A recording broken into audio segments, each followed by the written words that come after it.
Welcome back again. My name is Natalia Rudakova. I'm a visiting scholar here at the Center for Media at Risk. I am a cultural anthropologist by training and a scholar of Russian media and journalism, as well as generally questions about Russian media and politics and cultural questions as well. And today I have the pleasure of introducing our second panel speakers. First, and the topic of our panel will be complicity. First, according to our schedule, will be Jan-Werner Meller, and he's a professor at the Department of Politics at Princeton. His areas of expertise are in the history of modern political thought, liberalism and its critics, nationalism, and the normative dimensions of European integration. Professor Meller has been the author of many books. Among the last ones, according to what I was able to find, is Christian Democracy and New Intellectual History. Another one in German, which I don't know if it's been translated yet or not into English, Furcht und Freiheit, ein anderer Liberalismus. And another one, What is Populism, from 2016.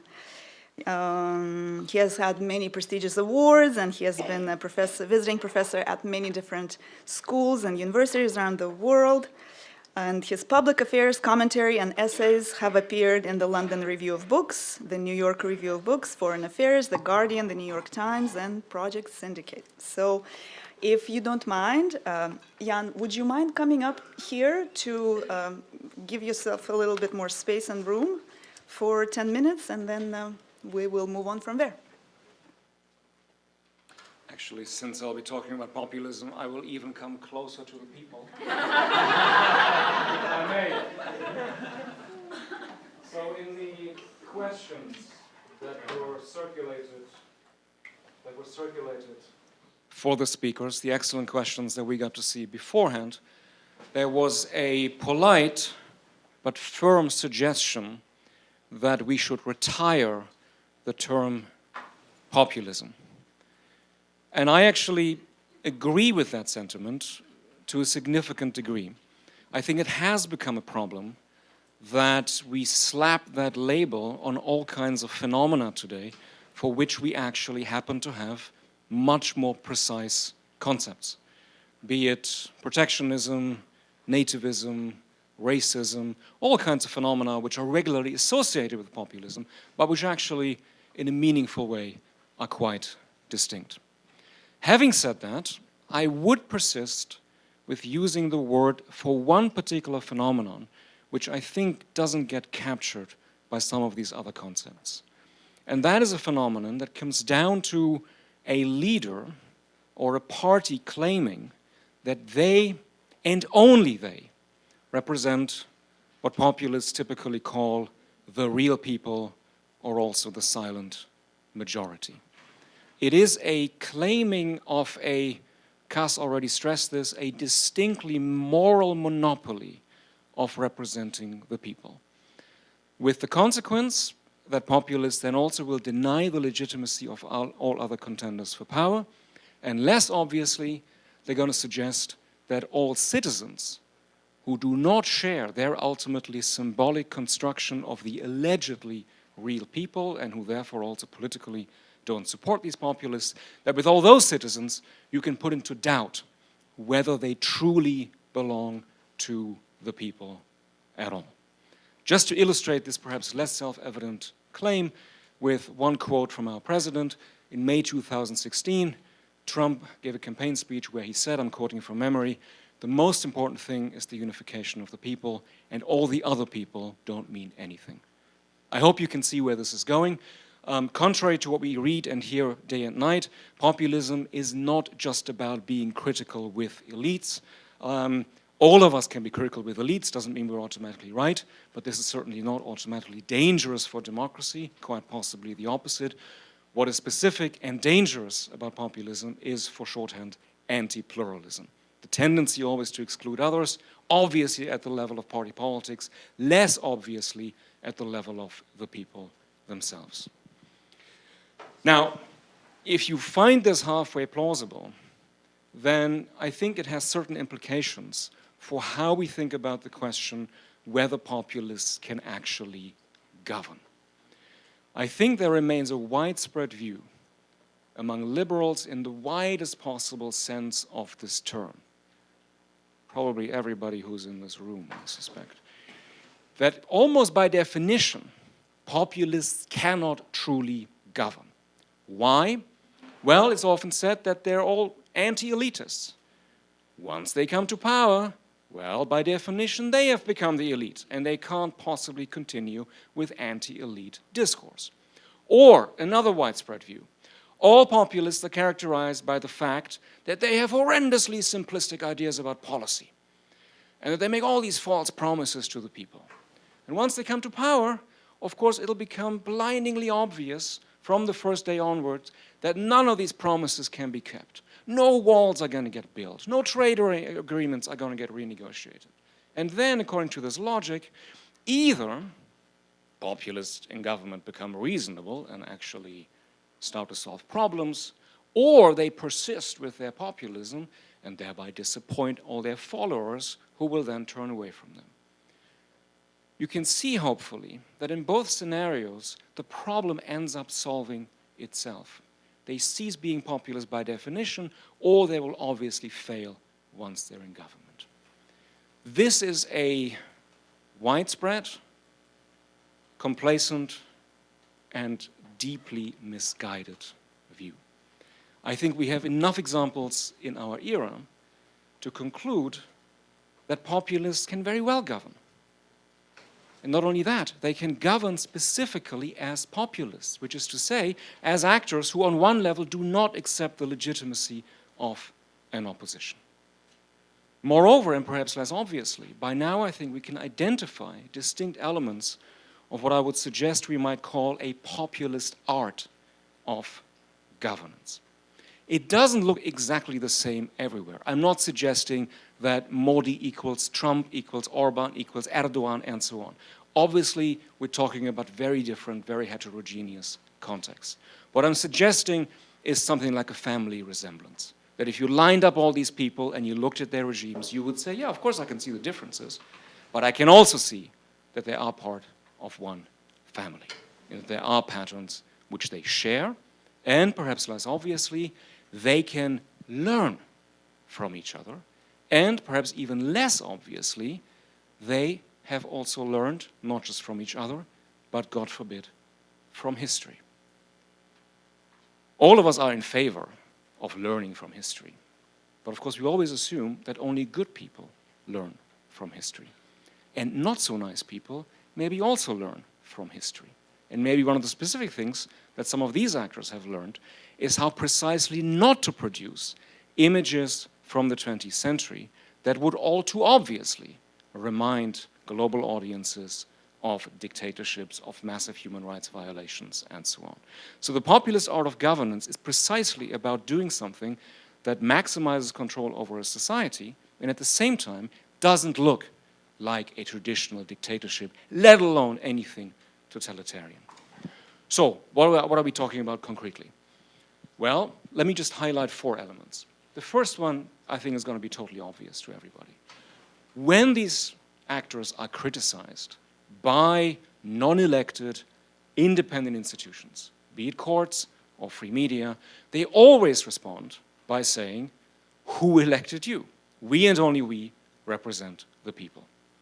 This is absolutely not new or innovative. Napoleon III already confronted the press in France in his day by saying, these are illegitimate rivals to the elected authorities. But a couple of other elements of this populist art of governance are somewhat more innovative. All these regimes tend to engage in efforts essentially to take over or occupy the state itself, and that usually includes public service media. They will try to replace what should be independent professionals or civil servants with partisan actors. Now, many of you might say, well, look, I can think of plenty of parties who kind of try to do that, which are not necessarily populist. True, but populists sort of do this hijacking of the state and state media in a sense very openly, and with a claim that is grounded precisely in what I tried earlier on to identify as the sort of core assumption they tried to make plausible. Remember that they say we and only we represent the people. Who is the state for? Well, it's there for the people, of course. So when they take possession of the state, in their logic, the people themselves are taking possession of the state. And that's how things should be. Beyond that, many of these regimes also engage in so-called mass clientelism. Shorthand for benefits and bureaucratic favors for those who support the regime, ideally nothing for everybody else. Again, you're going to say, oh, plenty of regimes trying to do that. True, but again, populists will do this with a quasi-moral justification. Remember that from the get-go, not all citizens are the people. Only some people are the real people. So the fact that only these people get something and everybody else gets nothing is not something to be ashamed of. That's how things should be. And furthermore, and maybe less obviously, what also happens as a result of this stance very often is a thorough politicization of the economy outside those areas which are exposed to the international economy.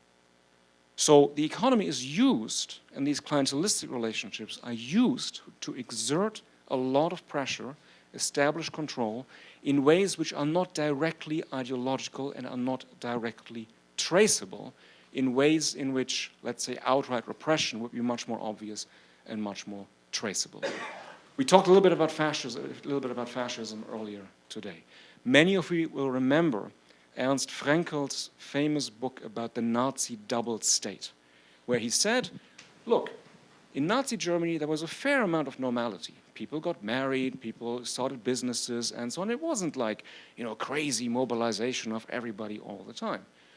But at the same time, there was always this other state which could intervene politically and exert prerogative power whenever it wanted to. One suggestion is that we are faced with a similar situation, but the double state has turned around. The politics is often, or at least looks often, quite normal. Yes, there's gerrymandering, there's all kinds of stuff that is about manipulating elections. But it's not exactly something that we could easily compare to 20th century dictatorships. But the economy is, in a sense, highly politicized. And as my colleague Kim Shepley has pointed out, it's always very plausible to deny that somebody was fired for political reasons. This was because of financial constraints, because the EU needed, budgets to be lower, and so on and so forth. That's what I mean by saying this is much harder to trace, and it might be a real innovation in how you get an enormous amount of social control, and at the same time, nobody can easily point to anything that immediately makes sense to an international audience as a human rights violation, as an obvious form of repression, with one exception. And again, this will not surprise you in the least.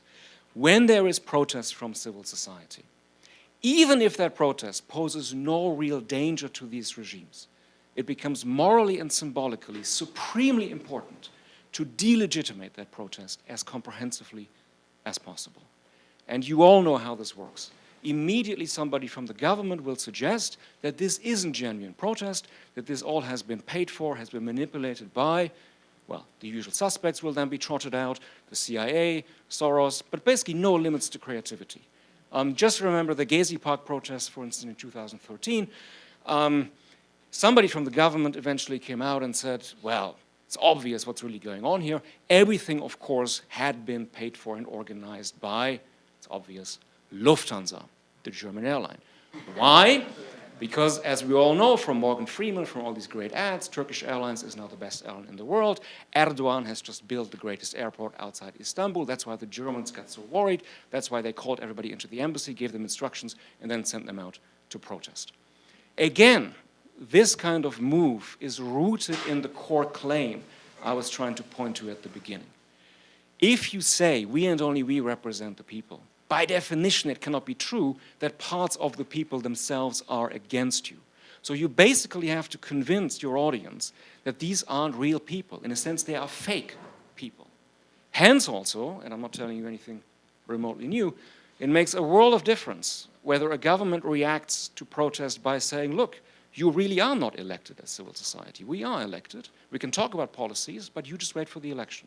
That, I think, is the normal democratic response, as opposed to somebody saying, or of course in this case rather tweeting, paid up activists. That immediately denies legitimacy. Why talk to anybody who's just paid to do this? Obviously their arguments are not put forward in good faith and so on.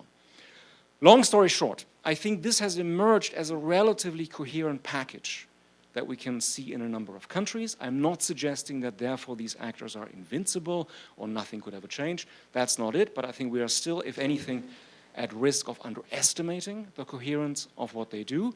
And also notice one particular thing. In all these elements I've mentioned, there's only one that really crucially relies on media, and that is the attack on civil society.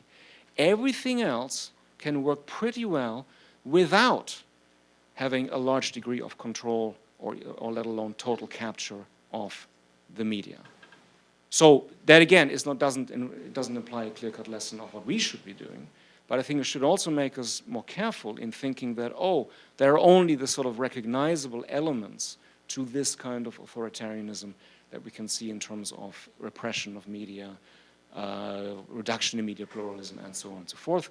The more they can politicize the economy, the more they can hijack the state, the less they actually need to exert control over the media as such. And I'll finish on that happy note.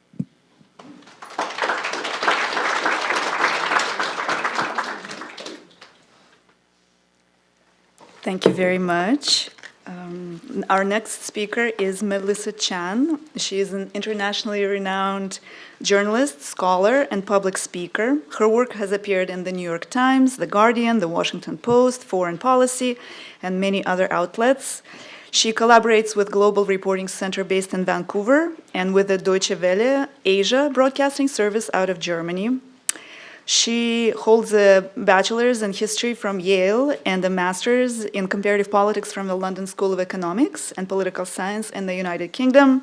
As a broadcast journalist, she worked for ABC, Al Jazeera English, and Al Jazeera America.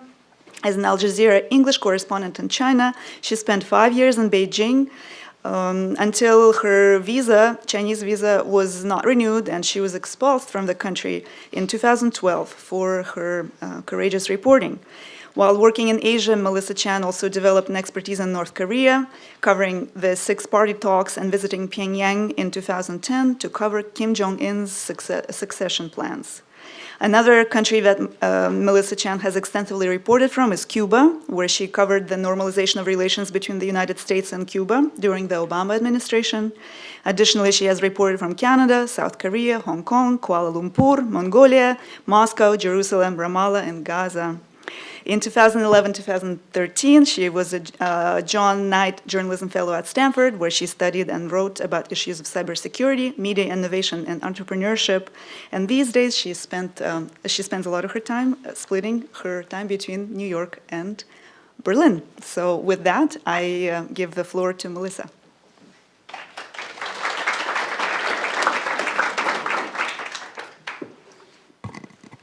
Hi. So I had proposed for my allotted time to talk about China's media strategy, legitimate soft power campaigns, or influence operations. Natalia did such a great introduction, but I do want to talk a little bit about my first year in China in 2007. This was the year before the Beijing Olympics. Every foreign reporter based there remembers the first time they were detained. And it was a very interesting first year because when I first got to Beijing, the welcome mat was rolled out. This was at a time when I was working for Al Jazeera English, and the Chinese were very intrigued by this channel. They themselves had CCTV English, now CGTN, probably a wise choice to change the name. And they really admired Al Jazeera English and said, we want to do something just like this. We want to provide an alternative narrative. And I remember sitting there over the meal, kind of just nodding my head and listening. So I was detained later that year. It's a long story. I'm happy to talk about it later if you are interested. It took place in rural China, far, far away from Beijing. But when I got back to Beijing, they contacted me, the Chinese Foreign Ministry, the version of the State Department there, and they said, you know, we had better expectations for you. But if you're going to start acting like CNN and the BBC, we're going to start treating you like CNN and the BBC. For a young journalist, this was like, this made me feel like, yes, I did something right.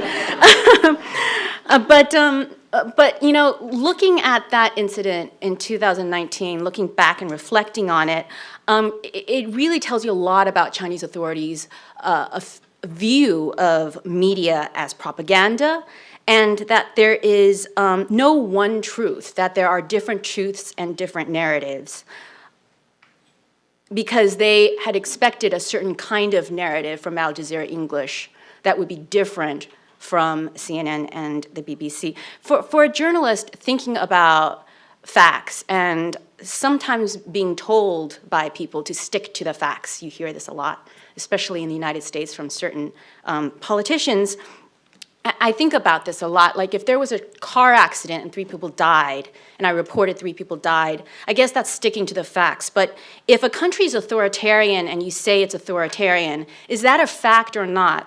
And I know that Barabi started off the morning saying that authoritarianism is hard to define. I think there is a space definitely to talk about what authoritarianism is. But I also think there's a space to just call it for what it is when we see it. It's a bit like that, like porn. You see it, you know it, it's hard to define, right?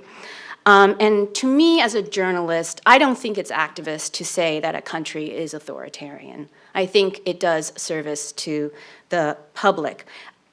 You probably are wondering if I'm veering a little off from the topic of China's media strategy, legitimate soft power campaigns or influence operations, but I think it's really important because the way we cover China is just as important as what China tries to project to the world. They will have their methods, whether it's an influence operation or something like CGTN, China Daily, English version of the Global Times, but how we cover China and what China is doing in terms of this media space is equally important. So that will flow into CGTN, China Daily, Global Times. These are state-funded, state-backed papers. And I think the biggest example that I would like to say is, you know, if you go and open the Washington Post, sometimes you'll get an insert of the China Daily. And if you don't have high media literacy, you can almost mistake the insert, which is meant to look sort of like a newspaper that is part of the Washington Post paper. It's just in there. And you can see and you say, oh, this is China Daily, and this is different from the Washington Post. But maybe there will be a few people who will be taken in by that. And the theme of this panel is complicity. And I think there's a real question to ask about, is a US media organization like the Post, like other news outlets, complicit when they are willing, their business side of the operations are willing to take in the China Daily insert. Things I've heard before is that, you know, a reporter at the Post will say, I'm just as annoyed at it as you are, but there's a wall, there's the editorial, there's the business. I think we're at a point where that kind of doesn't cut it as an excuse. And we really have to think about that. Of course, the other thing is, if you're following, CGTN has been trying to, they have had very ambitious plans to expand a massive London bureau. That would be sort of like their foreign news center. And it's been interesting because there's been some things I've heard where they are having a hard time hiring people, even with the good salary package they have, because especially young journalists have the foresight to see that this you know, working at CGTN might be good in the short term, but in the medium term, it might be hard to find that next job that I really, really want. So how are they doing with their soft power? You can say that, you know, the way the Global Times and their headlines and their articles are, it's pretty ham-fisted, and that it hasn't been very effective. On the other hand, if you think about the fact that there are 1 million people in concentration camps in China, in the Xinjiang region, they are targeting Uyghurs and ethnic Muslim minorities. If you think about the fact that the Chinese state has been, this is true, stealing very aggressively intellectual property, not just from the United States, from any corporation that they see value in. If you, going back to the human rights thing, Nobel Peace Prize recipients die under the Chinese government's watch. I would say that the world has been fairly sanguine in terms of its response to China. So I guess I'm conflicted. I don't know the answer in terms of whether its soft power campaign is effective or not. On the one hand, it looks really ineffective. On the other hand, I would have thought that the world would have responded much more strongly, particularly, again, I can't hammer this enough, the fact that there is a concentration camp, or concentration camps rather, in the far west of China. We have evidence of that, so much evidence, and I'm not seeing the kind of outcry that we should. On to influence operations very briefly. Hong Kong is a very interesting example of some of the things. It has a shared written language, generally speaking, with China, and it's been easier for China to, for example, there are pro-China papers in Hong Kong, and they are free. So if you want to support an independent paper in Hong Kong, you have to buy the paper, and that paper will report the news. Some of it will be sometimes critical of Beijing, and sometimes it won't. But there's also right next to that paper a free one. So has that, I mean, when that started happening, it really worried people there in Hong Kong. And again, has that soft power or influence campaign worked? It has really worried me, but look at the protests this summer. So it kind of hasn't worked. So I think that's the thing with China, is it's very complicated. I want to end on an example that a lot of people are very familiar with, which is the NBA controversy. So you had the general manager of the Houston Rockets, Daryl Morey, make one tweet in support of the Hong Kong protesters. And you had a nation of 1.4 billion people who couldn't see a few NBA games as a result, in response, because the Chinese government had incredibly hurt feelings, and there was this massive rise in nationalism. What was really interesting it's so interesting. With that one incident and the way China responded, it kind of canceled out all the years and funding they put into CGTN in terms of your average American not knowing too much about China, but being a big basketball fan going, what the F, right? On the other hand, the other interesting thing was LeBron James's comments, right? And he came back and later said, well, I really didn't mean it this way, but he had said that Morey was misinformed and not really educated about the situation. I am really bothered that you have one American criticizing another American for supporting human rights, and this is happening outside China's border. So is that complicity? Is that LeBron James being complicit? Is something that I think about. And I want to end on this thought, which is that when I got to China in 2007, ahead of the Beijing Olympics, there were a lot of expectations that this was China's coming out party, that along with its economic prosperity, there would be political liberalization, and they would start looking a lot more like us, however you define it, Western democracies, liberal democracies, whatever. And with this NBA incident and with the way it was very split in America in terms of what people felt, in terms of what LeBron James said, I really wonder whether it's turned upside down, that instead of China looking more like us, there are countries, including the United States and others, that are starting to look a lot more like China. Thank you.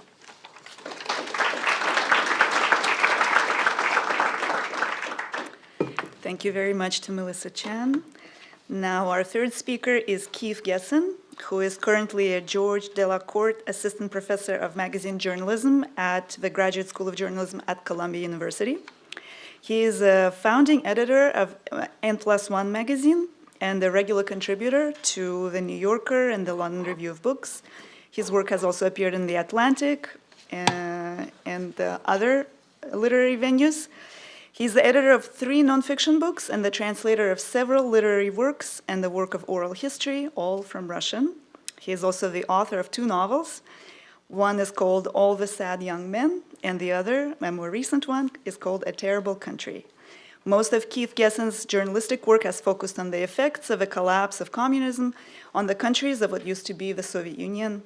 Most recently has been writing about the post-revolutionary crisis in Ukraine as well, leading up to and following Russia's annexation of the Crimean Peninsula. Keith holds an MFA in creative writing from Syracuse University, and in 2014-2015, he was a fellow at the Cullman Center for Writers and Scholars at the New York Public Library. Please join me in welcoming Keith over here.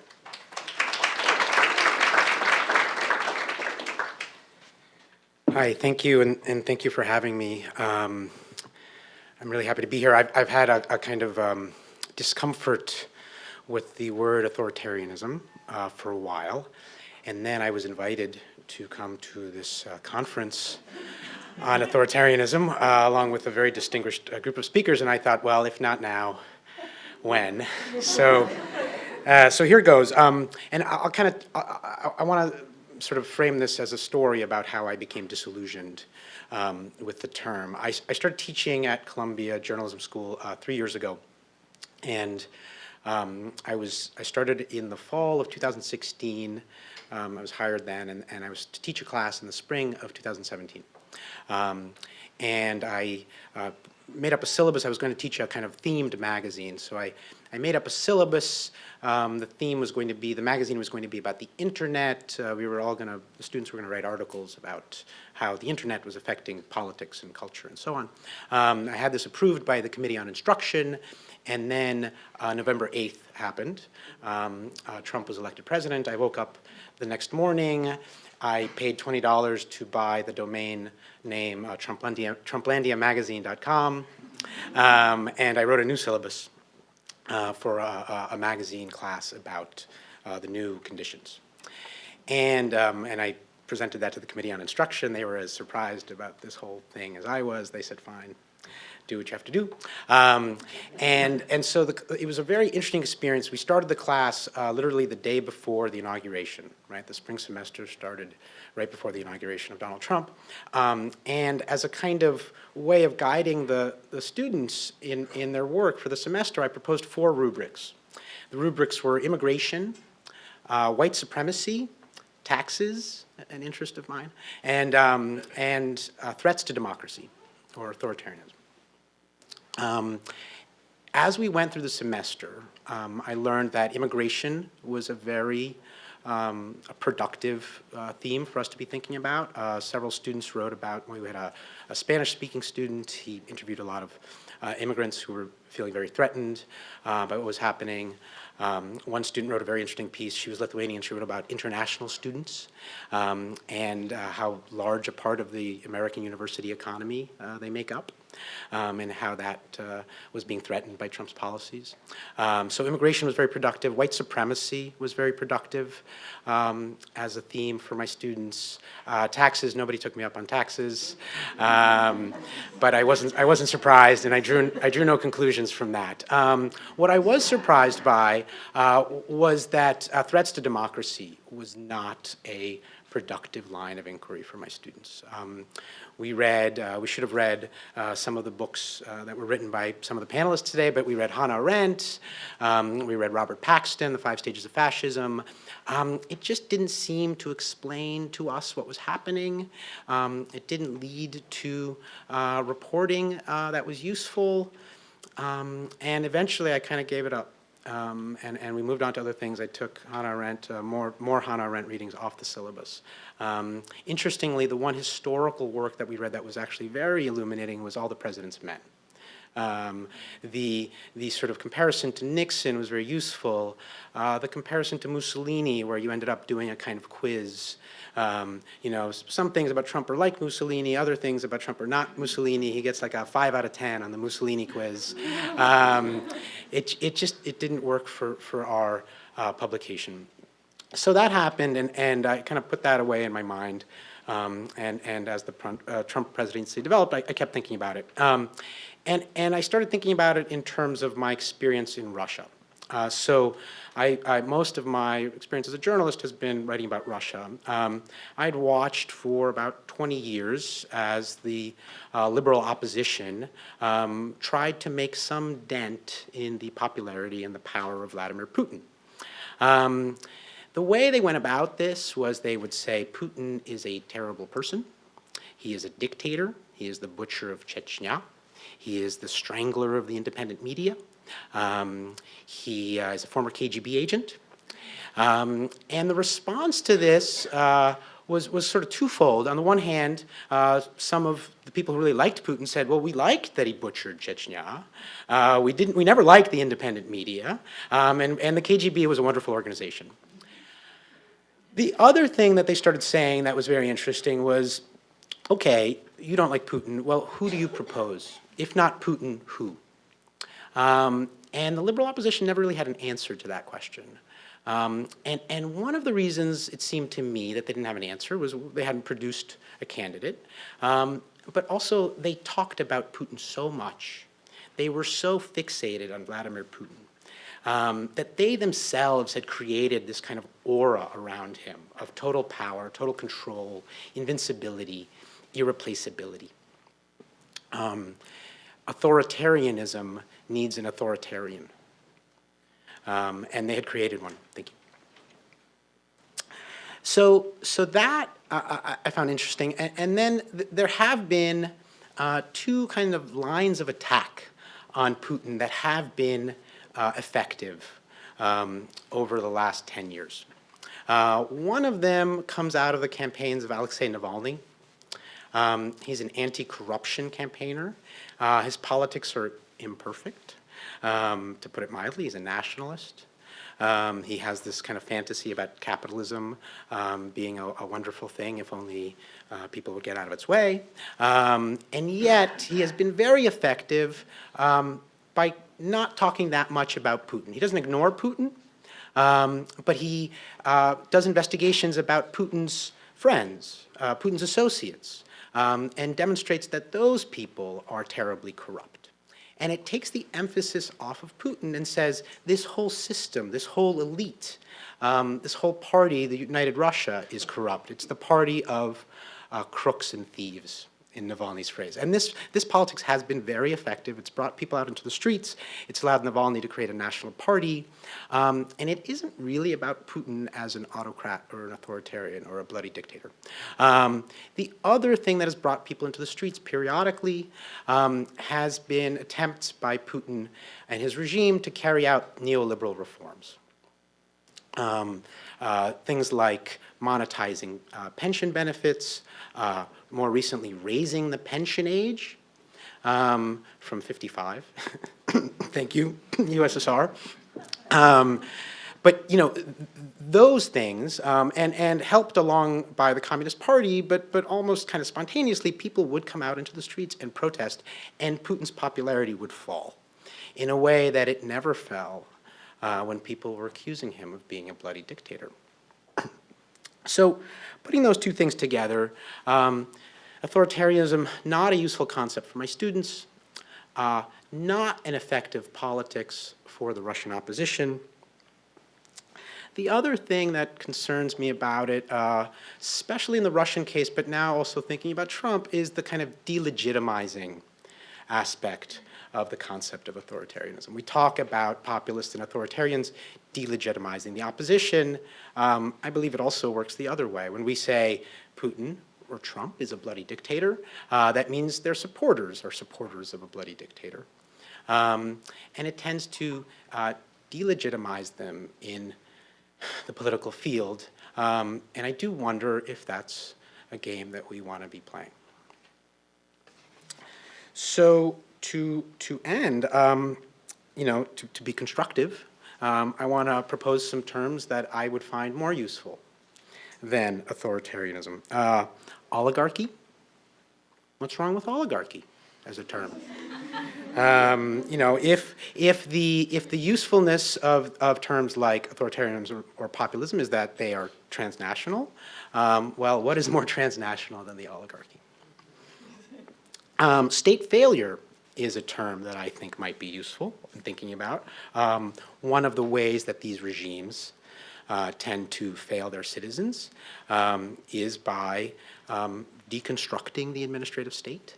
One of the most useful books that I've read about Trump was written by Michael Lewis, where he went around to various underreported federal agencies and said, what do you do here at the Department of Energy? What do you do here at the Department of Agriculture?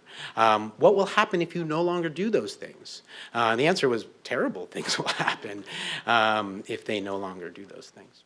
So state fail, and to go back to the Russian example, one of the things that comes up sometimes on social media is this photo of journalists who have been killed. I don't know if you've seen it. It's a kind of auditorium like this one, and then there are photographs in the seats of journalists who have been killed in Russia. And usually this is presented as journalists killed by Putin.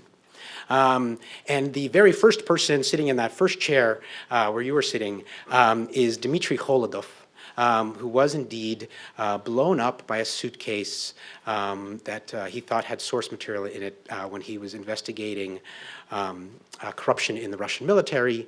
Does anybody know what year Dmitry Kholodov was blown up? It was 1994, I think, or 5. It was not, had nothing to do with Putin, okay? And in fact, a great many journalists were killed in the 1990s, long before Putin came to power. And this was less a question of the government per se killing these people than the government failing to protect them, right? So that's a pretty good example of state failure leading to dangerous conditions for journalists. And a final term that I would propose is capitalism, or I would also accept patriarchal capitalism, as per our earlier discussion. That seems to tie a lot of these things together in a way that I find to have explanatory force. So that is my brief against the term authoritarianism. I look forward to discussing it. Thank you.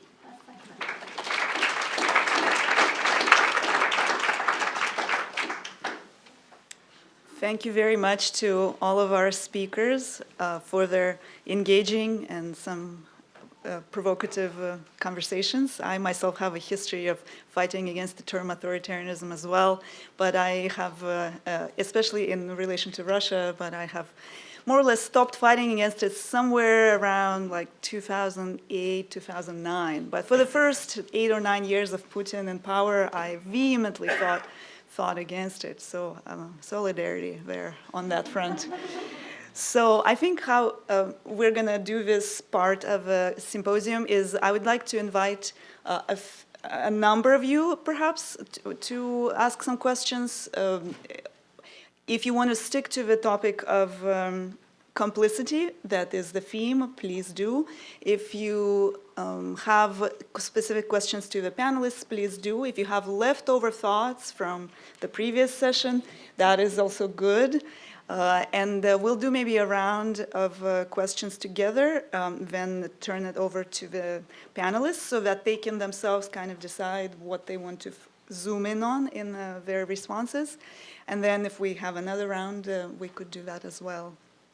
So please, Jessa and Julia and Bilge. I happen to know all the names. That's very impressive. And over there in the back as well. So let's just go in that order. Jessa. Thanks, Sophie. Thanks so much to all the speakers. Those talks were great. My name's Jessa Lingle. I'm here at the Annenberg School. Genuine question about complicity. I have this, long-standing feminist debate with myself. If we don't take the far right seriously, we elect Donald Trump. However, isn't taking them seriously and really engaging with their ideas as ideas and not just, talk or not just, hyperbole, aren't we then creating space that legitimizes their ideology? So doesn't creating space to treat them seriously, isn't that a form of complicity? And I mean that I'm curious about how to respond to that as an activist and as a journalist, and I'm not a journalist, but as for activists, for journalists, for academics, sort of like how do we work through that tension? Thank you. Julia? Hi, I'm Julia Zaneven, New School for Social Research, and thank you for this fantastic panel. I'm really learning a lot. So the title is Complicity here, and that really makes me think of the individual human being. We talked quite a lot about markets and the role of the media, and that's fair because these are powerful actors in society, more powerful than we are. But there we are, individual human beings navigating these waters in different countries. And Hungary, my country of origin, was mentioned so many times today. And so I was started to think that many of the oppositional intellectuals in Hungary actually work at state universities. Their salaries come from the government. So taking the salary is probably okay, but let's say you are an architect advising the government on an architecture project. Is that complicity? Writing a letter of recommendation for your student working in the government, is that complicity? So what can we individuals do in this context? Thank you. Let's see. Bilgi over there, are you ready for your question as well? Waiting for my microphone? Yes, you should. There you go. Thank you. Bilge Yesel, City University of New York. I have a specific question for Melissa. I very much enjoyed your presentation about China's, like media initiatives and global influence operations. The reason I'm asking this question is because, like I'm working on how Turkey is, learning from Russia and China to a certain extent in these, like global media / propaganda, public diplomacy, whatever you want to call it, in these sorts of operations. What I see in, like the Turkish case is this underlying grievance with the West that comes very specifically from, like Turkey's, very contentious history of, Western modernization and everything that goes along with it.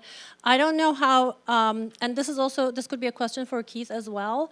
I'm looking at Russia today, and I'm looking at other operations from Russia, and I'm wondering if Russia and China are, are they playing out those grievances with the West as they, as they are talking back to the West? I don't know, any thoughts on that? Are there any historical grievances or current geopolitical grievances that kind of animate these global media initiatives, both from China, be it CGTN or Russia Today or Sputnik or any other outlets? Thank you. Mm-hmm. Thank you.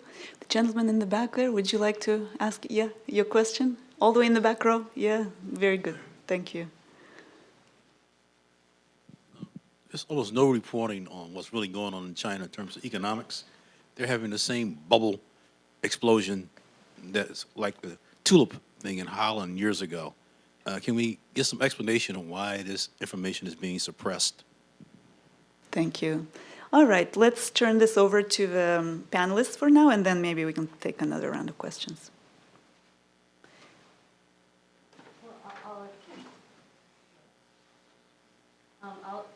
I think this, there we go.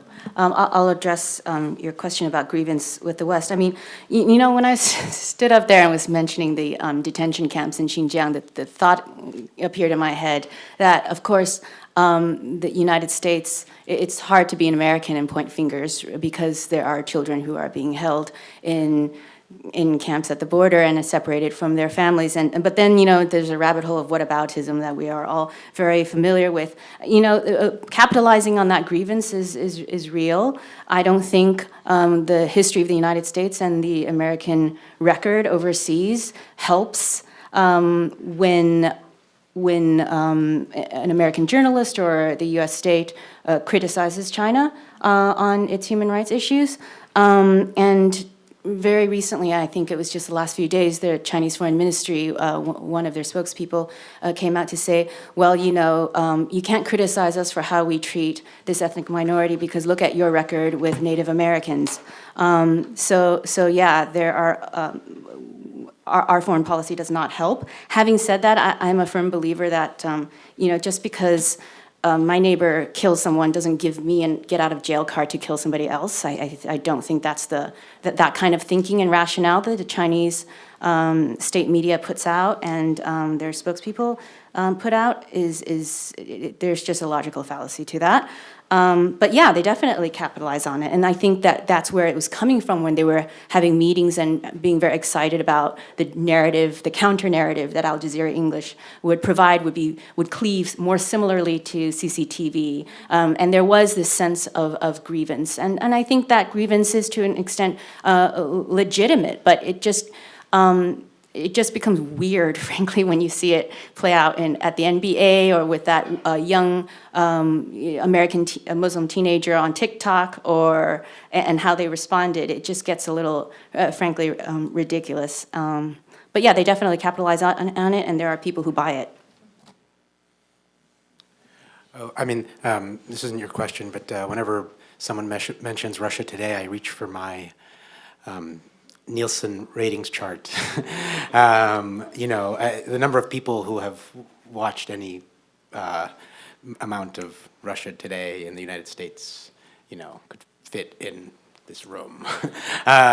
Whereas the number of people who watch Fox is quite significant, right? So it makes me tear my hair out a little bit. I loved what you said about LeBron, right? That whole situation that got so much media coverage, got so much more media coverage than Chinese English language TV, right, has ever produced for itself. So we do tend to sometimes build these foreign influences up into something that they're not. Yeah, can I quickly follow up on that? Because this is a question that I'm asking myself. So I'm kind of examining the Turkish counterpart, TRT World, which is not that propagandistic as Russia Today is, or is not that conspiracy theory driven as Russia Today is. But they don't release ratings numbers, who's watching it. I sometimes look at their YouTube channels, just very, very low numbers, right? But just because nobody is not watching it, that doesn't mean that we do not have to take them seriously, because they're pouring millions and millions of dollars to it, and some American leftist critics have appeared on Russia Today. Some of them still do. This is not a rhetorical question. This is something I'm grappling with. And if these authoritarians or populist leaders do know that nobody's going to watch them in the West, especially, right? If they are aimed at what Western audiences, and these Western audiences are not taking them seriously because it's it's all about conspiracies, right? Why do we get our news from Russia Today as opposed to BBC World? Why do we get our news from TRT World as opposed to Al Jazeera, right? Then what is the point of all of this? Is it also a way of talking to their domestic audiences? Look how we are, I think countering the, Western propaganda? Yeah, look, I worked for Al Jazeera English. That was also let's just get the elephant out of the room, right? This was backed by the Qatari government. And then, of course, there's CGTN. I think that the Chinese, my sense is that they genuinely wanted to use CGTN as a soft power move. They saw the influence of Al Jazeera English. We always wondered when I was working there, who was watching us.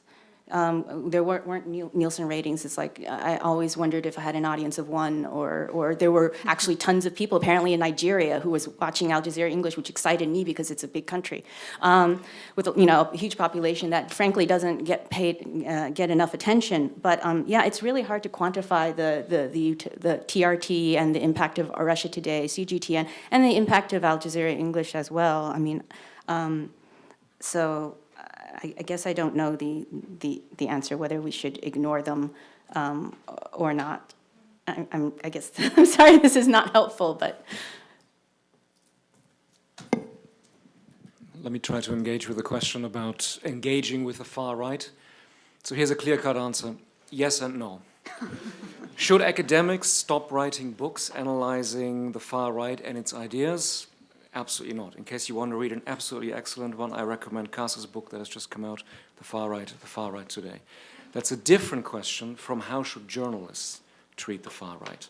And there, clearly, it becomes a problem if all of a sudden there's a pressure along the lines of, oh, you know, here's a substantive policy debate. Let's see what the far right says about this. Because obviously these actors have become extremely skillful at sort of partly creating online parallel worlds, which then put pressure on journalists to basically say, you have to prove your innocence by including us. And if you don't include us, that just shows, again, you're biased and so on. That, I think, has to be resisted by basically not covering at all.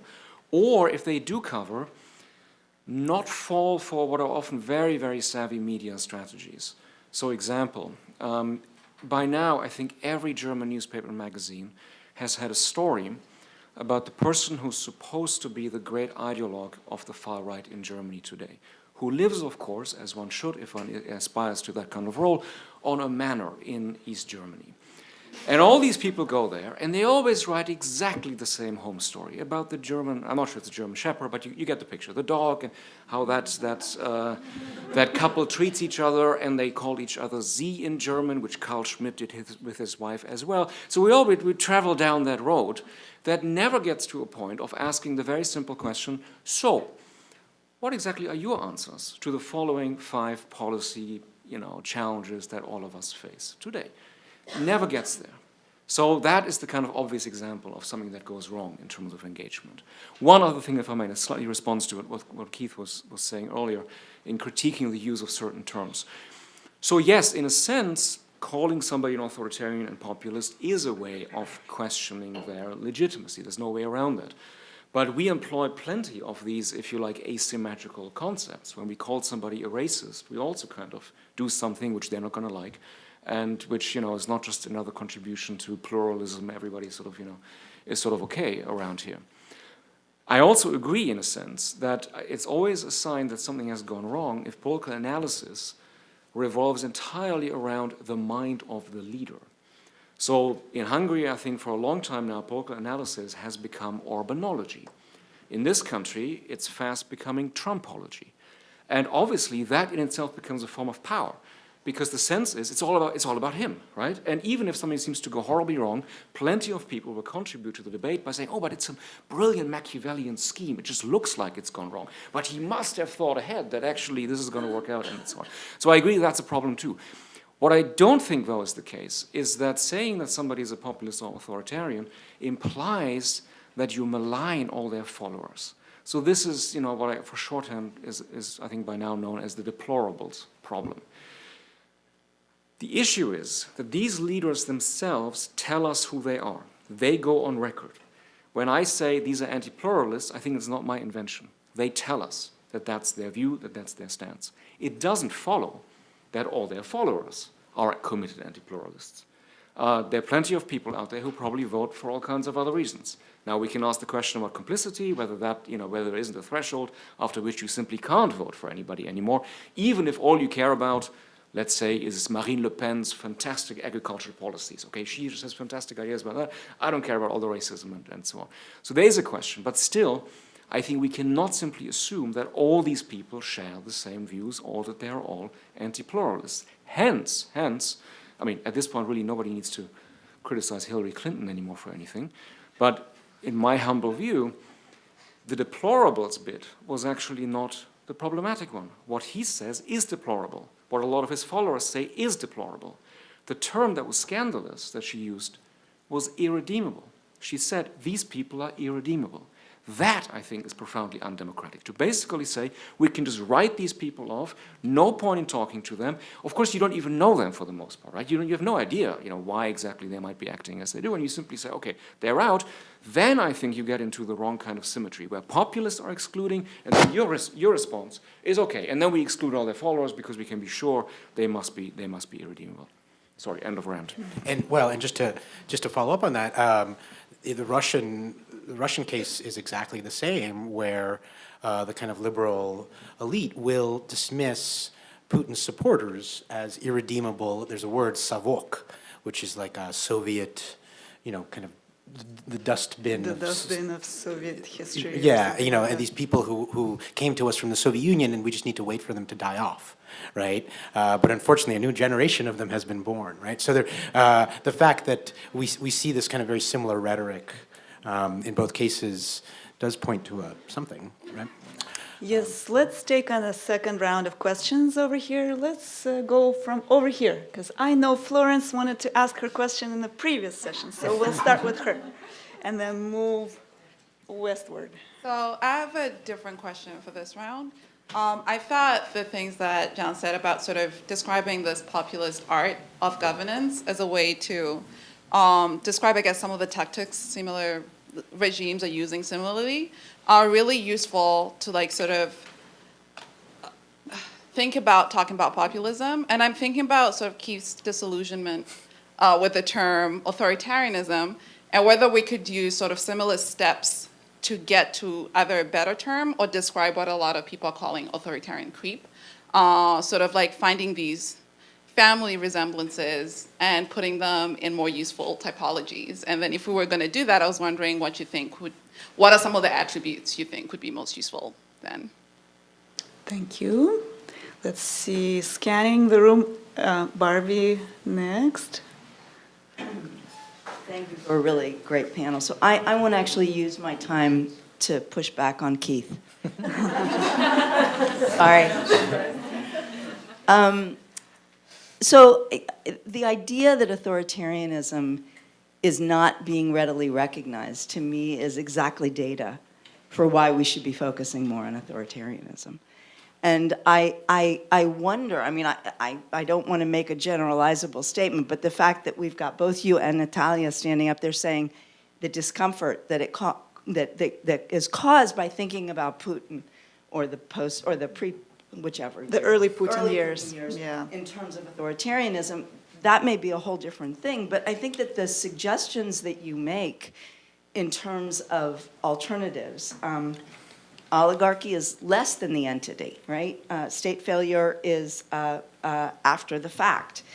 Patriarchal capitalism is larger than the entity. So I guess I want to say why. And why, particularly at a point in time when I think that Americans have been remarkably, if not critically lax in calling Trump authoritarian. That is not something that is that we readily see in discourse yet. We're seeing it more than we used to, but it has been at a tremendous lag from when we might have expected it. So I guess I want to push back a little bit and just ask you to elaborate about why particularly you think that it doesn't work. Thank you. Zaina, and then I have such Sylvia. scattered thoughts, but I'm going to try to like put them all together and follow up on Barbie's move to Keith as well. One of the things that I'm like really bugged with is this depiction of Erdogan being a strong leader, right? The West really likes this word instead of like you know calling what he is, right? And like it kind of like also muddles the water, right? What he's doing is not just being a strong man with like you know this robust like you know support, but like you know legally speaking, his leadership has been authoritarian. Like there is like you can really disargue, I mean, or disagree with it. So I was like thinking about what really establishes this like I mean, what is the room or space be like you know outside of this like depiction of what authoritarianism is that you were kind of like protesting against, right? I mean, it is sometimes easy to label certain leadership as authoritarian and non-authoritarian, or like you know apply it to legal or social or political depiction of it. But when like you know, I mean, maybe to merge what I was like thinking, you were mentioning the Lufthansa, right, being like this funding of the Gezi resistance and CIA as a second like entity, and at the end, like you know, the umbrella institution in Turkey that started the resistance, Taksim Solidarity, was indicted with the like actual legal claim that the Otpor, which is a CIA-backed like you know organization in Eastern Europe, was like the actual like facilitator of the like movement, right? So I'm just trying to say like in such very legal definitive like you know authoritarian states, like this translation of like certain lies, right, fascist lies or like conspiracy, then becomes the fact and then becomes the legal like jeopardy on certain like entities. So like, if it's not like fitting into the legal definitions of authoritarianism, then what is? Thank you. Let's see, Silvio next, and Caroline. Maybe we should answer some of the questions. And, Oh, yeah. Yeah, you think? Okay. All right. So It's Caroline and okay. So Why don't you let them answer after 3 and then take another? okay. yeah, it's hard to. All right. remember Let's all do of that. it. So we'll do that. Yeah. Can we go? To the panelists, yeah. Try to be a little bit shorter so that we can take more from the audience. Okay. Can I? I'll just try to expand a little bit. I mean, I have to say, certainly where I'm from, New York, or even Brooklyn, a nice street in Brooklyn, I have heard Trump called an authoritarian and a racist from day one, right? I'm talking about the media. Sorry. Well, but in the media, I mean, which media? MSNBC? Trump has been a Putin puppet for a long time on MSNBC, right? And of course, so he's an authoritarian by association with Putin. I think also about the kind of arguments over Ukraine, right, that took place in 2014, where the Russians who have kept alive this memory of World War II, where they were the victors over fascism, right? They very quickly said, the Maidan revolution is a fascist revolution. And then you had Timothy Snyder in the New York Review of Books coming out with a series of articles where he said, no, it is Putin who is the fascist, right? So it's like, you're a fascist, no, you're a fascist, right? And I did not find that to be a productive discourse, right? And with Trump, I listened to the first panel with great interest, and I thought, well, in this kind of setting where you're very precise about your terms, and you have historians and political scientists, and who are trying to understand these things, historically, and then to have a kind of predictive power, right? I found that pretty useful. Then when it bleeds over into the sort of public discourse and into the media, then it becomes very messy, right?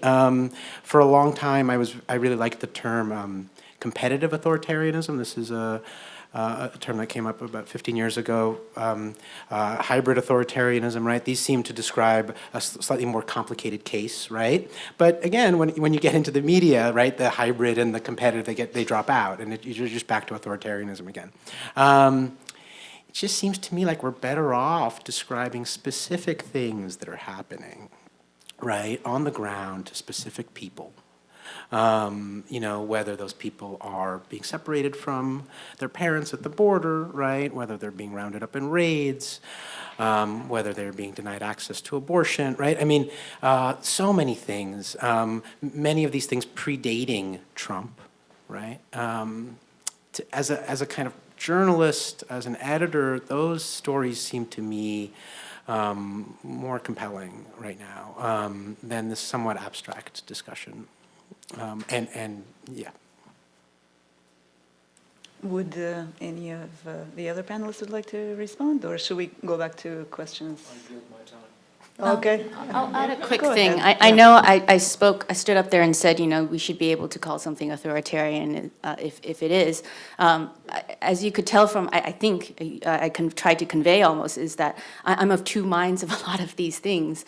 I'll give Keith an assist on the trouble with authoritarianism in that term, is that I think, especially in America, look, when I got expelled from China, I ended up in Hong Kong, and a Human Rights Watch friend decided to take me out to take my mind off things. We went to the movie theater, we watched The Hunger Games. I was terrified, and I was like, how can anyone think this is like, that people are in this dark room watching this is fiction, but no, this is real. Like, it's just, we're just a few steps away. But my point being that I've thought about authoritarianism and telling people something is authoritarian, like China, China and then you're a business person, you go to Shanghai, you go there, bright lights, big city, 21st century modernity, pretty good access to the internet until you check Facebook or Twitter, but generally speaking, you know, you buy things with your phone, your smartphone. It's almost cashless these days. I guess the problem is Americans have been watching a lot of, it's not a problem, but Americans have been watching the Hunger Games, and that's their idea of authoritarianism. They watch Star Wars, and they have a sort of a vision of authoritarianism that's really in your face. It's like a sledgehammer authoritarianism. But 21st century authoritarianism doesn't have to look like in the movies. In fact, it doesn't, and it's what's really dangerous. You can still go to Starbucks in China, live a really pretty nice life. And so it does become problematic as a term, because then when you start saying, well, America is getting authoritarian creep, we might worry about it, but the ordinary person on the street, my mother going to Starbucks feels like I'm paranoid because, you know, like life is exactly as it was 4 years ago. It's fine. She lives in the suburbs. Everything works. There's still Target and Costco. So I think that is something that's really hard as a journalist to. You want to use the word because you should use the word when you see it, and you want to warn people. On the other hand, you use the word, and people are like, you're crazy, like, you know, you're overreacting, and you feel like you're being gaslit by everybody when you do that. And I don't know what their answer is to that. Yeah. Let's do Silvio, Carolyn, and then we'll move into the section over there on the yes. Thank you. I'm Silvio Weisbord, George Washington University. So I would like to ask if you can provide some sort of specific thoughts on what you think that complicit media looks like in different authoritarian situations. Because, you know, complicity is a moral judgment, right? It's not something that you say. So is authoritarianism, by the way. I've been wanting to say that too. What? So is authoritarianism. Right. The term itself is has a moral Right, condemnation complicity, to it. of course. And there are some clear-cut cases of complicity in which, you know, the media justifies repression and censorship and other parts that are intrinsic to authoritarianism.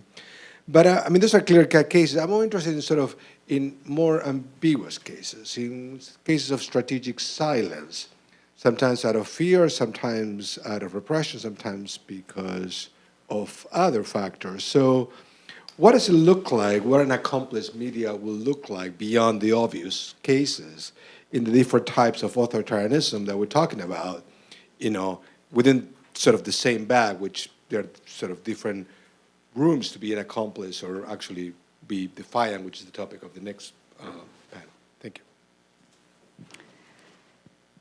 Yeah, let's have Carolyn ask that. Sometimes while the microphone is traveling, sometimes I wonder if we might be better off using authoritarian rather than authoritarianism, so using the adjective version of things rather than the noun version. You know, as a former linguist, I can kind of attest to sometimes the, you know, nouns tend to make things really rigid and set in stone, and then we don't recognize things in nouns, but we tend to continue to use them. And whereas we use an adjective, we point to a quality of something, and we're still talking about the something, which is, I think, what Keith is arguing for, is that we need to study the actual processes on the ground, but there can be a quality of authoritarian thinking, authoritarian decisions. Lack of accountability is probably a good way to talk about it, but that's just a side comment. Please. So this is an addendum to Silvio's question about complicit media, and I don't think we've probably talked enough about the ability of some markets, some states to buy complicity. So I'm thinking about the fact that ALPA, at least initially, agreed to show maps of Ukraine in which Crimea belonged to Russia. I'm thinking about Google's agreement to have censored search engines, and I think the NBA thing certainly is here, where China or some other group says, we'll take your markets unless you are complicit with us. So they're buying complicity in a way.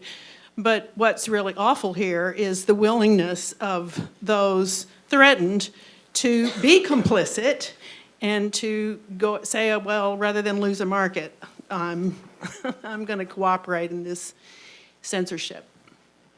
Thank you. Let's take one more question from the side, since we're doing 3 and 3. Perhaps, yes, perhaps you, please. Hi, thanks. I'm Robin Wagner, Pacifici from the New School for Social Research. Thanks very much to this panel and to the last panel.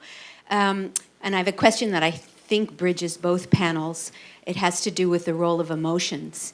I started thinking about the role of emotions in the first panel with perhaps a throwaway line by Cass that liberals, let me see if I can quote this directly, liberals like to be scared. And maybe that was a throwaway line, but I thought it was very telling. It had to do with the ways in which there's a kind of obsessive attention being paid to the dramatic and outrageous acts of Trump and perhaps of other leaders and other movements in this particular moment. So there's fear, and then I found myself writing down in the context of this panel, how do you mobilize outrage? Because and your discussion of the concentration camps in China and your frustration with a kind of lackadaisical inattention, to this dramatic event, and the difficulty of mobilizing outrage in a kind of continuous and cross-context manner. And then I guess the final part of the emotional triumvirate here is love.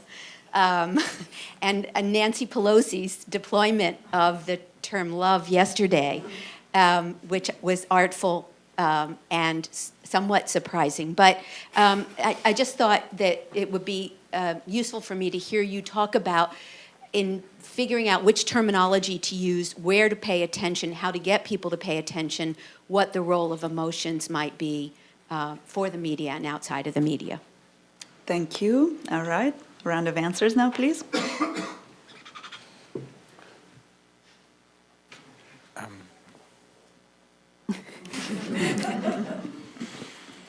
Maybe I can actually go back to the question that Julia Sonnevent asked about complicity of ordinary people and what should we all do.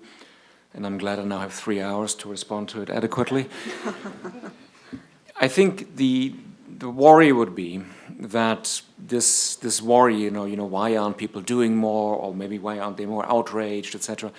It can potentially feed off what I think has become a very widespread view, especially but not only, yet again, liberals, that, it's ordinary people who kind of brought this on themselves. And we might have to have re-empower gatekeepers and sort of be more elitist in certain ways. And with all due respect, to the subtleties of history and all the problems associated with analogies, for the most part, it's not ordinary people who say, we want to be done with democracy. It is elites who decide we're done with democracy. Mussolini didn't march on Rome. He arrived by sleeper car. He had been invited to come to Rome and do his thing. So in that sense, I think we should be careful to say, why aren't people constantly on the street in Hungary, let's say? Why isn't everybody refusing to engage in the activities that you talked about? When if you care about these issues, you might say, well, look, who's actually making all this possible? Is it ordinary people who are making this possible? Or is it the German car industry? Or Angela Merkel, allegedly, the last leader of the free world, who at one point decided that we're going to tolerate an autocracy in the middle of the European Union. So if one cares about these things, I think that the attention should be much more selectively to certain elites who clearly in many ways feel, okay, there's no pressure on us, nobody's actually watching what's really going on with us. And in that sense, it's just repeating the kind of indivisible lesson from, feels like a long time ago, 2017, that says you got to go to your congressman and basically show up at these town hall meetings, and that's gonna have an effect, as opposed to some sort of general moral appeal that we should always constantly refuse to collaborate when it becomes very unclear what that can actually mean. I'll take the media complicity question. I find it very interesting. when I lived in Moscow, this was 10 years ago, the two papers that I most frequently read were Novaya Gazeta, which was a very fervently anti-Putinist paper. When you walked into their offices, there were photos on the wall of Novaya Gazeta journalists who had been killed.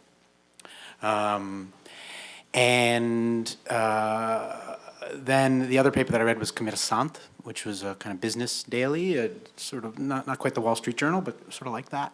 And kind of reading these papers together, the thing about Novaya Gazeta was that it was so anti-Putin.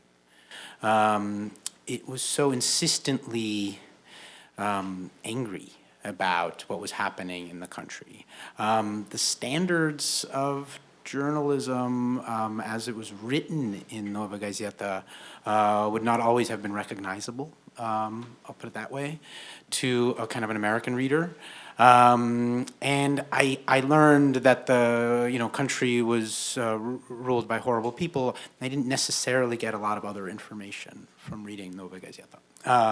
Whereas Complicity, and it was like this. Novaya Gazeta was like this island of dissidents, inside of Russia. And Complicity felt more like a place where they were trying to actually describe the way the country was functioning. There was some critical journalism. There was also some journalism that was clearly complicit, right? And there were things that they would not write about. And yet I found this to be the more interesting paper, right? And I learned more from it about what was going on. And that's complicated. It doesn't quite map onto the American case, but I found so clearly one of these was the kind of tribune of the resistance. The other was clearly more complicit, and yet Complicity was the better paper. Yeah. Let's see, I think there were a couple of questions, at least from Kevin and maybe someone else on the side, so that we can be fair to everyone. Commerçant's getting worse, actually. Oh, yeah, no, yeah. So my question, I feel like I'm sort of in the same ground as some of the other questions, but I'll ask it anyway. And it's about the sort of the noun nature of authoritarianism, and also about the problem of authoritarianism as a term which generally in the past has been used to describe other places. And the difficulty of using it here, especially with regard to the Trump-Russia story, because it so easily turns into a story about this awful thing from abroad, this like awful substance which is somehow seeped into our system and is corrupting us, which I think is exactly wrong. I assume that I'm not the only person in the room that suspects that like Russian authoritarianism is not our problem in the United States right now.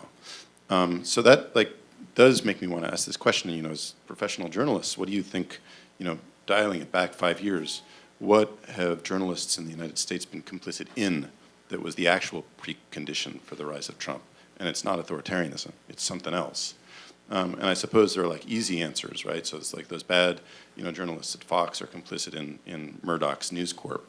But like when we've got every, major news organization supported by big money of one sort or another, I think it becomes a much more complicated answer that's required. What should all journalists everywhere recognize as the specific substance that they are complicit in?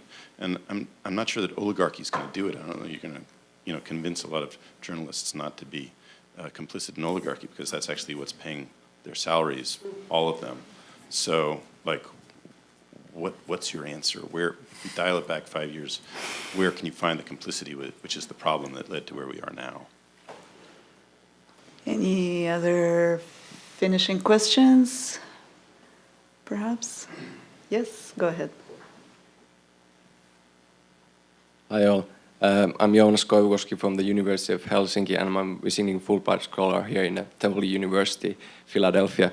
I would like to continue on what you said about emotions and the style dimension of authoritarianism and populism, because it hadn't been addressed yet that much, although it might be next up in the next panel.